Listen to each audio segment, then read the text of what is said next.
illustrating Mr. our Sauer, you point. Thank you. recognize. Gentleman may proceed. Mr. Chairman, Ranking Member Plaskett. Mr. Chairman, I move to adjourn. I move to adjourn. The gentleman's not This is a recognized. mockery. This is a mockery and a disgrace. And it's shameful Gentleman's not that been you participate in recognized. this. The gentleman, Mr. Sauer, is recognized for his 5 minutes of testimony. There's a motion on the floor to adjourn. Motion to and it is adjourn. not debatable. It's not Mr. debatable. If you don't know the rules of the committee, then talk to your parliamentarian. Well, you weren't recognized for your motion. Nor are you Mr. following the rules of the Sauer committee. is You can't recognized speak for out of his order. 5 minutes. What are you doing? What are you doing? You're out of order. Mr. Sauer, you Listen can to your own proceed. words. Mr. Chairman, Ranking Member Plaskett, members of the subcommittee. Imagine a world where White House officials email the New York Times editorial board when the paper runs a story criticizing the president.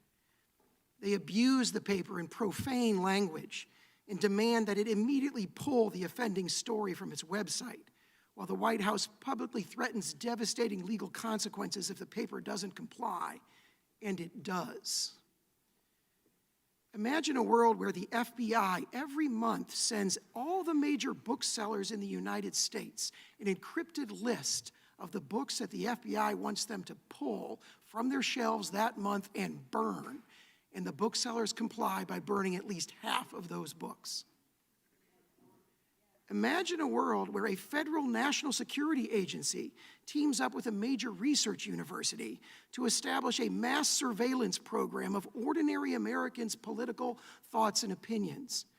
They use swarms of analysts and cutting-edge technology to monitor hundreds of millions of domestic political communications in real time and covertly censor millions of them. These three scenarios do not come from a hypothetical dystopian future. The first two are very similar to what federal officials are doing with social media platforms now. And the third scenario is not hypothetical at all. That mass surveillance and mass censorship program started operating in 2020. Last July, the plaintiffs in Louisiana and Missouri against Biden received a limited discovery of communications about censorship between federal officials and social media platforms. What we obtained was astonishing, staggering, and horrifying. A veritable army of federal officials pressures, threatens, coerces, colludes with, demands, and deceives social media platforms to censor online speech.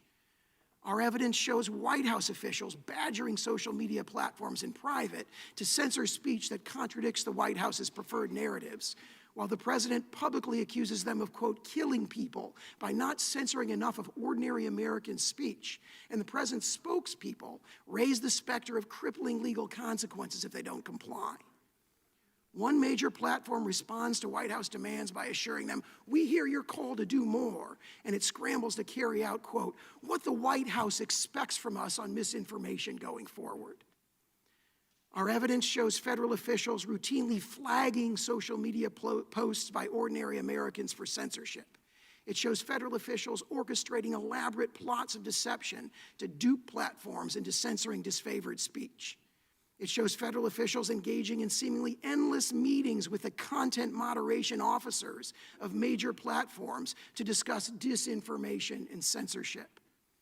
It shows federal officials serving as privileged fact checkers with effective authority to dictate what Americans can and cannot say on matters of immense public importance on social media.